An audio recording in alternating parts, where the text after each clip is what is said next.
So, ito na nga. I'm in Manila right now. Dito sa condo ng anak ko. And surprise! Grabe yung kalat. Sobra. Kasi, kalilipat lang niya dito sa kanyang bagong condo.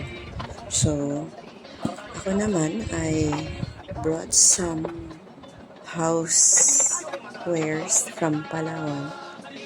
At ito, ako rin na nagligpit. Sobra, pati hanger dala ko pa. Ayan, so yung mga plates namin sa bahay, dala-dala ko rin. Yung mga extra. Ayan, so may hopia pa. Favorite ni Patyan, plus yung mga dried fish.